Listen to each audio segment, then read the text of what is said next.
Bienvenue tout le monde sur le blog Codebreak où aujourd'hui nous allons voir comment réaliser un envoi de formulaire HTML à un serveur en PHP et vérifier le comportement de ce formulaire avec Selenium.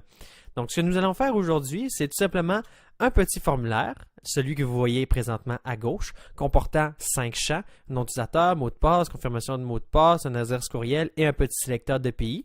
Et nous allons avoir une autre page vers laquelle ces données vont être envoyées et va tout simplement faire un résumé des données que vous avez envoyées sur cette page. Donc, bien évidemment, ça c'est très simple. Vous pourriez compléter cet exercice en faisant une sauvegarde de ces données-là sur votre serveur de base de données, par exemple en MongoDB ou serveur H2 ou MySQL, etc. Et pour l'instant, nous allons y rester comme ça. Allons-y tout de suite. Commençons, si vous voulez bien, en allant dans le dossier racine de notre serveur. Donc, var, World Wide Web, HTML. Et nous allons placer ici nos différents fichiers pour faire notre formulaire. Donc, premier nouveau document est créé. Notre document racine, vous pouvez l'appeler index.html ou pour mes étudiants, vous allez l'appeler exercice 4a.html. Et voilà. Ouvrons ce document, s'il vous plaît, avec votre éditeur de texte favori, ici dans l'occurrence Gedit. Et ensuite, nous allons commencer à taper la structure de notre fichier HTML. Donc, ici, balise doctype HTML, notre balise HTML, fermeture de notre balise HTML, la base des fichiers HTML, la balise head, fin de la balise head, et la balise body, fin de la balise body. Ensuite, dans la balise head, nous pouvons déjà mettre notre balise meta char7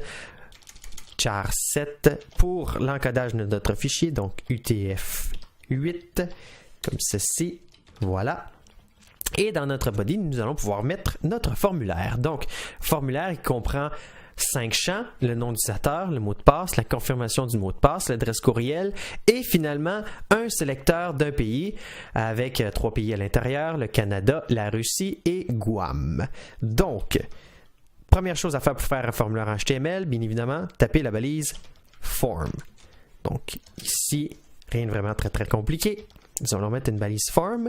Dans cette balise form, nous avons besoin de 2 attributs, à savoir le premier étant la page où envoyer, la page ou plutôt l'URL où envoyer nos données de formulaire. Donc ici, nous voulons envoyer notre donnée de formulaire à un autre fichier PHP que nous allons appeler exercice 4b.php. Donc, c'est là que nos données de formulaire vont être envoyées, c'est-à-dire la valeur de nos 5 champs. Ça, c'est bien beau, mais il faut encore mentionner à notre navigateur comment envoyer, par quelle technique envoyer nos données. 2 méthodes, à savoir post et get. La différence entre les deux, post, les données vont être envoyées sous une forme cachée à même la requête HTTP, et get va tout simplement, les données vont tout simplement être mises dans l'URL. Donc, votre URL, point d'interrogation, nom de votre premier champ est égal à la valeur du premier champ, perluette et commercial si vous préférez, nom du deuxième champ égale valeur du deuxième champ, etc. Nous allons utiliser la méthode post pour la simple et bonne raison que nous n'avons aucun intérêt à utiliser la méthode get.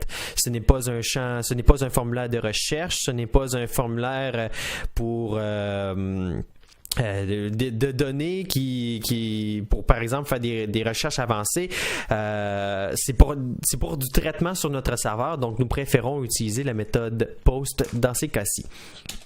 Voilà, donc nous allons créer nos divers champs. Je vous conseille pour simplifier la mise en forme de mettre ça dans des balises P. Et nos balises P, c'est-à-dire paragraphe, nous allons commencer à taper nos champs. Donc, nom d'utilisateur, comme ceci, voilà. Et là, nous allons taper notre premier champ, input, et de type texte, comme ceci. Nous allons donner un nom à notre champ afin que lors de l'envoi au serveur, le serveur puisse savoir, cette donnée-là, ça provient de tel champ. Donc, notre nom à notre champ, nous allons l'appeler ici username. Assez trivial jusqu'à date. Nous allons faire la même chose pour chacun des autres champs, c'est-à-dire mot de passe, confirmation de mot de passe, adresse courriel et le pays. Le pays qui sera un petit peu différent. Donc, j'avais dit 5 balises, 5 champs. Donc, nom d'utilisateur, mot de passe. Mot de passe, l'input a un autre nom, ça va être password. Et le type, bien évidemment, on veut que ça soit masqué. On ne veut pas que le mot de passe apparaisse directement dans la page. On veut que des petites puces apparaissent à la place des caractères. Donc, le type que nous allons utiliser est password. Ici, une confirmation de mot de passe. Bon, il n'y a pas vraiment une grande valeur pédagogique à écrire ce champ, mais nous allons le faire tout de même par habitude. Donc, le type password et le nom, ça va être password confirmation, comme ceci. Voilà. Un autre, adresse courriel, le nom, email. Et le type, nous pouvons conserver texte ou aussi utiliser email. Dans le cas de HTML5, à ce moment-là, votre navigateur va automatiquement valider que ce qui est entré dans ce champ-là est un courriel. Donc, vous n'êtes pas obligé de créer des regex en JavaScript pour faire la validation côté client. Votre navigateur va s'en occuper pour vous. Par contre, pour se simplifier la tâche, nous allons conserver le type texte pour l'instant. Dernier champ à créer, c'est le champ du pays. Et là, à ce moment-là, c'est une drop-down list. Donc, si nous voulons créer une drop-down list, nous allons utiliser la balise select. Encore une fois, nous allons lui donner un nom comme tous les autres champs. On va l'appeler COUNTRY pour country. Fermez cette balise-là. Petit retour de chariot juste avant la balise, histoire que ce soit plus propre. Voilà, fermez la balise select, comme ceci. Et dans cette balise select, c'est là que nous allons mettre nos différentes options pour les 3 pays que nous allons présenter à l'utilisateur. Donc, 3 balises justement, options, comme ceci. Chaque balise va contenir le texte à présenter à l'utilisateur. Donc, le premier ici, c'est le Canada. Et ensuite, à l'intérieur de la balise option, nous allons utiliser l'attribut value égal à Canada, tout simplement pour spécifier au navigateur quelle valeur envoyer pour le champ name lorsque l'option Canada est sélectionnée.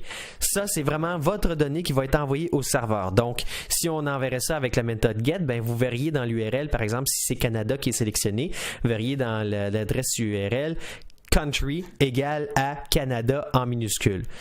On va mettre les deux autres. Donc, nous avions dit Russie et Guam. Donc, Canada, Russie et Guam. Donc, R-U-S-S-I-E. On va écrire ça en anglais. Donc, Russia et Guam. Oups, avec un G majuscule. Mais ici, on va mettre ça en minuscule. Et voilà. Donc, notre formulaire est pratiquement terminé. Il ne reste plus qu'une chose à faire, c'est de mettre un bouton pour envoyer. Rien de plus simple en fait.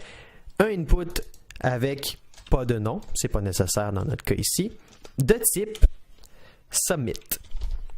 Donc, automatiquement, votre navigateur, s'il est en français, le bouton va arborer le label envoyer. Si vous êtes en anglais, il va arborer le label submit. Donc, vous n'êtes pas obligé d'y offrir un texte à afficher. Automatiquement, votre navigateur devrait lui en fournir un. Voilà, essayons ce formulaire pour l'instant, voir qu'est-ce que ça nous donne dans notre navigateur. Allons dans localhost /exercice 4a.html, comme ceci. Et voilà, effectivement, ça fonctionne. Nous avons nos 3 pays, nous avons les différents champs, nous avons l'adresse courriel, etc., etc. Si on fait envoyer, pour l'instant, ça ne ferait pas grand-chose parce que la destination n'existe pas. Nous allons créer cette destination tout de suite, si vous le voulez bien. Donc, nouveau document vide. Je vous rappelle que la page s'appelait exercice /4 4b.php, comme ceci. Ouvrons ce fichier. Et là, nous allons recopier tous ces trucs-là, on va s'en servir, voilà. Sauf que là, à ce moment-là, ce ne sera plus un formulaire, ça va tout simplement être une page de résumé de ce qui a été envoyé. Donc, on va enlever la balise form ici, le bouton submit, on n'en a plus de besoin non plus. Le pays, ça c'est notre select, on n'en a pas de besoin. Tout ce qu'il va avoir là, ça va être le résumé de nos données qu'on va avoir envoyées. Donc, on va mettre des spans pour contenir les données qui vont avoir été envoyées. Et chacun des spans, on va lui donner un ID très précis. Et ce ID va être autrement dit le nom de notre champ qui a été envoyé au serveur. C'est tout simplement pour justement plus tard, lorsque nous allons faire des tests Selenium, pour que nos tests Selenium puissent se brancher sur ces balises-là et vérifier leur contenu. Donc, petite balise span, ici pays, si je me rappelle bien, c'était country, donc le nom country. Nous allons remplacer les balises input par des balises span, comme ceci, ID, comme ça, voilà. Nous n'avons plus besoin de texte, de type, pardon. Type, c'est une balise qui n'est pas nécessaire dans le cas d'un span. Et nous allons remplacer la dernière petite partie par ceci. Et voilà, j'en ai oublié un ici, voilà, comme ça, comme ça, comme ça, et voilà. Bien évidemment, on va se mettre une petite balise H1 pour notre titre, tel que montré dans l'exemple. Donc H1 comme ceci.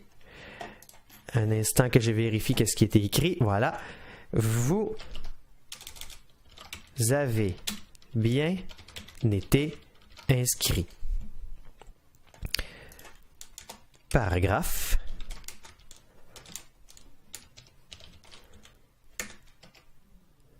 Oh, petite erreur de ma part, j'ai oublié de fermer mes balises P.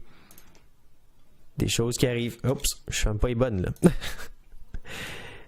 Donc celle-là, celle-là, celle-là, celle-là. Bien important de fermer vos balises, sinon vous risquez d'avoir des problèmes d'interprétation au niveau de votre HTML.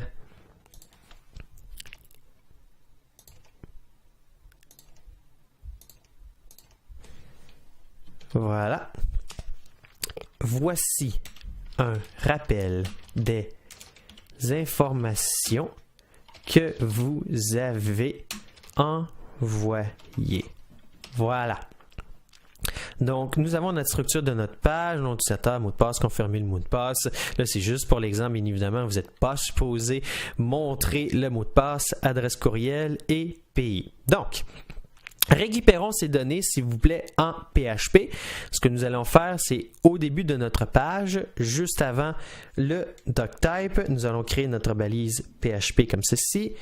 Fermer notre balise PHP et nous allons commencer à récupérer nos données. Donc, première variable que nous allons nous créer va s'appeler username et nous allons récupérer la donnée à partir de la super globale $post. C'est là-dedans que PHP va mettre les données envoyées des formulaires. Et cette variable, cette super globale, c'est un tableau associatif avec comme clé des chaînes de caractères. Et ces chaînes de caractères, ce sont en fait les différents names que vous avez fournis à vos champs. Donc, username, le premier ici. Voilà. De cette façon, nous avons récupéré la donnée qui était envoyée à notre serveur sous le label username et nous l'avons mis dans une variable. Nous allons faire la même chose pour chacun de nos champs comme ceci. Voilà. Donc, password ici. Password confirmation. Ah oui, password comme ça ici. J'oublierai pas non plus de faire mes variables. Email. Voilà. Et country, sur lequel nous allons faire un petit traitement pour que l'affichage soit un peu plus agréable. D'ailleurs, si vous le désirez, vous pouvez faire ça comme ceci. C'est pas obligatoire, mais on voit souvent des structures comme ça. C'est beaucoup plus agréable à regarder. Donc, chacune de nos données qui a été envoyées à notre serveur, nous les avons placées dans des variables et nous allons pouvoir, avec d'autres blocs PHP, les placer dans nos différentes spans. Cependant, comme je vous ai dit, country, ce qui va être envoyé au serveur, ça va être l'attribut value. Donc, Canada, Russia, Guam. Nous allons vouloir convertir ces 3 données-là en une chaîne de caractères beaucoup plus agréable à lire, avec des majuscules et en français bien évidemment. Donc on va se créer pour ce faire une petite fonction PHP que nous allons déclarer ici. Donc function, nous allons l'appeler convert country value to French label. Nous allons prendre la valeur, comme ça ici, et nous allons tout simplement la convertir. Et comment est-ce qu'on va faire? Eh bien, il n'y a pas 36 millions de solutions. Ce n'est pas la meilleure, je vous l'accorde, mais pour cet exercice, ce sera suffisant. Donc, if $value égale, nous allons vraiment s'assurer que c'est identique à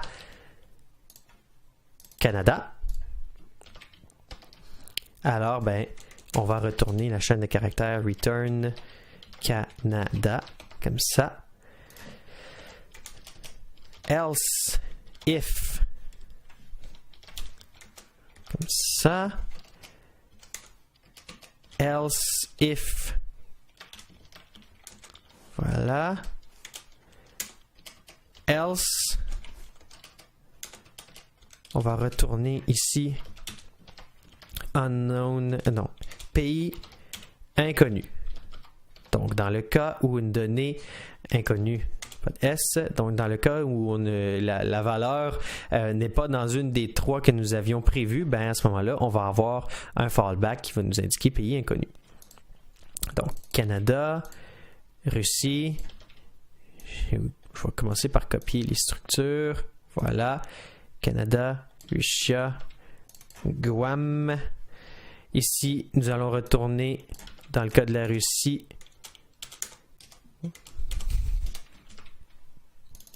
Russie et Guam. On va retourner Guam. Excellent. Maintenant, nous pouvons nous servir de cette fonction pour convertir la valeur qui est envoyée au serveur en une valeur que nous allons pouvoir afficher. Donc, tout simplement, envoyer la valeur qui est contenue dans $post pour le name country à cette fonction qui va nous le convertir en un label que nous allons pouvoir afficher. Voilà, nos données sont récupérées. Nous allons pouvoir directement les mettre dans nos balises span avec je vous montre une petite façon bien sympathique pour faire de l'affichage de données dans du PHP. Nous pouvons utiliser cette syntaxe abrégée comme ça. Qu'est-ce que ça dit à PHP? Ça dit écho la valeur username à cet emplacement. Donc, ça vous évite d'écrire la chose au long, beaucoup plus court. Vous avez juste à écrire point d'interrogation égal et c'est l'équivalent d'avoir fait un écho. Nous allons faire ça ici, ça là, là, là et là. Et ce pour nos différentes variables. Email et country. Voilà. Donc, récupération des données, conversion de la donnée country en valeur affichable. Et ensuite, une fois que nous avons toutes nos variables, ce que nous faisons, c'est nous les affichons dans notre HTML.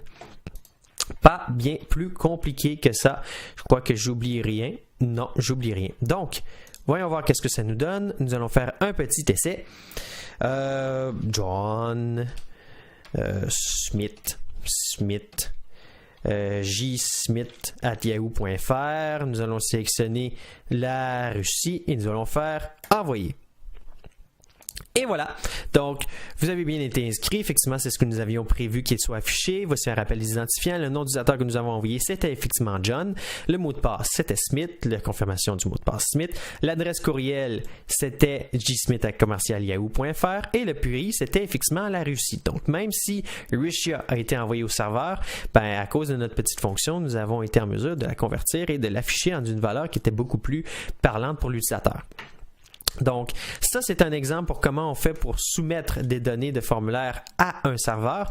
Maintenant, voyons voir comment est-ce que nous allons faire pour tester tout ça automatiquement via Selenium. Donc, je vous invite, primo, à installer Selenium sur votre poste si ce n'est pas déjà fait. Pour rappel, comment est-ce que l'on fait? Vous allez sur le site de Selenium, donc selenium.org. Vous allez tomber sur une section Download et vous allez télécharger le plugin en version, la dernière version qui est sortie ici actuellement en date du 29 septembre. C'est la version 2.8.0. Donc, quand vous cliquez sur ce lien, vous allez être en mesure de télécharger le plugin Firefox et de l'installer. Donc là, pour l'instant, probablement qu'il ne se passera rien parce que moi, je l'ai déjà, ce plugin-là. C'est un plugin, comme je disais, c'est ça. Là, il me demande si je veux le faire, mais moi, je l'ai déjà, donc je ne le ferai pas. Vous avez besoin pour Selenium d'avoir absolument Firefox pour exécuter et pour créer les tests comme nous allons le faire. Donc, ça vous prend ce navigateur-là. C'est pas possible d'utiliser Selenium actuellement, du moins à ma connaissance, avec Chrome ou Internet Explorer. Donc, nous allons dans Outils, Selenium IDE, ça devrait vous apparaître une fois que vous avez installé Selenium. Et nous allons créer les tests. Donc, mes étudiants, c'est probablement la première fois que vous voyez ça. Pour les autres, je vous invite à me suivre. Donc, qu'est-ce que nous allons faire? Nous allons, primo, enregistrer, vous avez un bouton ici qui vous permet d'enregistrer les actions que vous allez faire sur votre site. Donc, nous pouvons cliquer sur le bouton ici, nous allons entrer des données dans notre champ, cliquer sur le bouton envoyer et ensuite nous allons arrêter l'enregistrement et écrire nos assertions. Donc, c'est ce que nous allons faire. Nous allons, primo, donner un nom à notre test qui a un petit peu plus de bon sens. Donc, ici, comment appelons-nous appeler ça? Vérification, ou peut-être plus simple que ça, test. C'est des cas de test, on va éviter de préfixer ça avec test. Confirmation, on va appeler ça confirmation. Là, le nom, je ne passerai pas 30 minutes non plus à le chercher. Confirmation, inscription, voilà. Ça devrait être suffisant pour nous, pour qu'on puisse nous comprendre. Donc, nous allons cliquer ici, enregistrer, et nous allons commencer à taper nos données. Donc, je vais mettre ça comme ceci, voilà. Donc, ici, on va taper John, ici, on va taper Smith. Ah, il n'enregistre pas, bien évidemment, parce que j'ai pas appuyé dessus. Donc, on appuie dessus. John. Vous voyez, là, il commence à enregistrer. Smith. Je m'assurer de bien taper ça. gsmith@yahoo.fr et nous allons sélectionner comme pays pour l'instant le Canada. Donc, pas besoin de cliquer. Nous allons tout simplement cliquer ici sur envoyer. Et voilà, donc ici, nos actions sont effectuées. Nous allons pouvoir cliquer sur le bouton rouge encore une fois pour arrêter l'enregistrement et écrire nos différentes assertions. Donc, nous allons vouloir nous assurer que les données que nous avons envoyées via notre formulaire ont bel et bien été celles qui sont dans notre page de confirmation.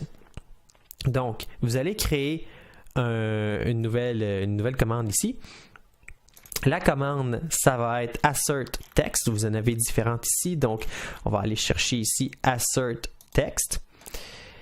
Vous allez avoir une cible à sélectionner. Donc, si vous avez créé vos spans, comme je vous avais dit tout à l'heure, vous êtes en mesure de cliquer sur Select et de sélectionner votre span. Donc, vous devriez voir ici cible ID est égal à username. Donc, ça, c'est la span de tout à l'heure. Et vous allez pouvoir y demander, assure-toi que la valeur, le texte à l'intérieur de cette balise-là, soit effectivement John, comme ceci. Voilà, et nous allons faire ceci pour chacun de nos champs. Donc, nous avons le champ qui s'appelait password, il y en avait différents, donc password. Là-dedans, on va tasser ça ici pour que ce soit plus agréable de travailler. Donc, là-dedans, il devrait avoir Smith en minuscule. Ensuite, password confirmation. Ça devrait être Smith en minuscule aussi. Ensuite, email encore une fois, ça devrait être gsmith@yahoo.fr. Vous pouvez directement prendre la valeur ici, copier, coller. Et le dernier, et non le moindre, le pays. Donc, nous allons vérifier que dans Country, ici, nous avons effectivement Canada. Comme ça. Donc, nous avons écrit ainsi notre premier test, que vous pouvez d'ailleurs, je vous invite à le faire tout de suite même, le sauvegarder. Et là, vous le sauvegardez, par exemple, confirmation inscription.sel. Il n'y a pas de standard au niveau des extensions pour les fichiers Selenium. Moi, je les appelle .sel, ça parle dans mon cas, mais vous pouvez mettre l'extension que vous voulez. Nous allons créer un deuxième test, parce que bien évidemment, ça c'est bien beau pour Canada, mais il faut vérifier aussi la Russie et Guam, qu'est-ce qui se passe dans ces trois cas-là. Donc, nous allons revenir à 4a.html, comme ceci. Nous allons prendre ce test, nous allons tout simplement en créer un nouveau, ici, que nous allons appeler inscription Russie. Comme ça ici. Même chose là. Ah non, c'est pas vrai. Voilà. Confirmation, inscription Canada. Et nouveau test, dernier. Inscription Guam. Et voilà. Donc, enregistrer à nouveau autrement dit, nos actions. John Smith, D. Smith, Russie. Non, là, on est sur le test de Guam. Faisons envoyer. Et ensuite, une vérification. Assert text. Comme... Oui, je l'ai passé. Voilà. Assert text. Qu'est-ce que j'ai fait? Ah, j'ai oublié de cliquer ici. Voilà. Donc, juste m'assurer que j'ai pas changé. Ok, c'est beau. J'ai rien changé, c'est beau. Ok, assert text. Texte, voilà. Sur le span avec le ID country, on devrait s'assurer que c'est Russie qui est affiché dedans. Parfait, ça c'est beau. On va pouvoir copier Guam. Bon, en tout cas, bref, ici, ça va être Russie, ça c'est beau. Pour ce qui est de Guam, ça va être ici, Guam. Donc, Russie, on va le sauvegarder. On va appeler ça confirmation inscription 2. Et ici, lui, on va l'appeler confirmation inscription 3. Comme ça. Voilà. Il nous en manque un dernier. On va s'assurer que notre structure au niveau de notre page est bien correcte. .html. C'est-à-dire que il existe bien un champ pour le nom du starter, le mot de passe, la confirmation de mot de passe, l'adresse courriel et des champs pour la vérification et des champs pour le pays, pardon. Donc, comment est-ce que nous allons faire ça? C'est un petit peu plus manuel comme type de test que nous allons écrire. Nous allons appeler ça test structure.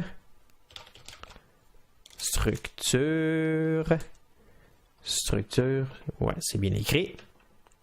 Et voilà. Nous allons lui demander, bien évidemment, d'ouvrir la page 4a.html et c'est là-dedans que nous allons faire nos vérifications. Et là, quelle commande que nous allons utiliser? Eh bien, nous allons utiliser la commande assert element. Donc, assert element present. Voilà. Donc ça, c'est pour nous assurer qu'un élément est présent. Nous allons sélectionner la cible. En fait, nous voulons nous assurer qu'il existe une balise de type input avec le nom name. Donc, comment est-ce que nous allons faire ça? Nous allons tout simplement faire select, sélectionner notre champ ici. C'est pas je vous avoue que ici c'est un peu redondant, mais si on les écrit manuellement, on est capable de faire des belles choses. Donc ici, assert element, password aussi, il faut s'assurer qu'il soit présent. Ensuite, password confirmation, qu'il faut s'assurer qu'il soit présent aussi. Voilà. Email. On aurait pu les écrire avant de faire notre HTML, ça n'aura pas changé. Mes étudiants, si vous l'avez fait justement, je vous ai écrit vos tests et vous avez été amenés ensuite à créer le HTML en conséquence de ces tests-là. Voilà, et on va s'assurer aussi qu'il existe un bouton pour soumettre notre formulaire, le bouton envoyer. Donc, un petit dernier assert element, le bouton submit. Donc, CSS égale à input type submit. Ça, vous pouvez écrire ça et à ce moment-là, ça vous assure qu'il y a à l'intérieur de votre page un bouton pour soumettre. Vous pouvez vous assurer aussi qu'il y a un attribut pour ces balises-là. L'attribut, par exemple, vous voulez vous assurer que le champ avec le nom password est de type password. Donc, comment est-ce que vous allez faire ça? Vous allez utiliser une commande qui s'appelle assert attribute, qui doit être dans les premiers. Assert attribute. Vous allez sélectionner votre cible. Donc, ici, ça va être name égale à password. Et là, vous allez demander avec A commercial quel attribut vérifier. Donc, la cible, en fait, c'est sur la balise avec le nom étant password, vérifie que l'attribut type est égal à password. Voilà, on va faire la même chose pour password confirmation. Donc, ici, password confirmation, on va remplacer ça par ceci. Voilà. Nous pourrions faire la même chose aussi d'ailleurs pour les champs username, email, pour nous assurer que c'est de type texte, mais pour l'instant, c'est pas absolument nécessaire dans notre cas. Faut par contre vérifier, une dernière affaire que nous pouvons vérifier, c'est que notre formulaire est bien envoyé avec la méthode post. Donc, ce que nous pouvons faire, c'est nous pouvons nous assurer que notre balise form, donc CSS égale à form. Ici, ce ne sera pas element present, mais plutôt assert attribute. Assert attribute, voilà. Donc, il va chercher notre form dans notre page et nous allons utiliser l'attribut méthode. Nous allons nous assurer que sa méthode est bien post, comme ceci. Voilà. On pourrait utiliser aussi la même chose dans la même optique pour vérifier que c'est bien envoyé à la page exercice 4b.php. Donc, action, exercice /4b.php. Et ainsi de suite. Donc, nous pourrions avoir beaucoup plus de tests que ça. Donc, ici, inscription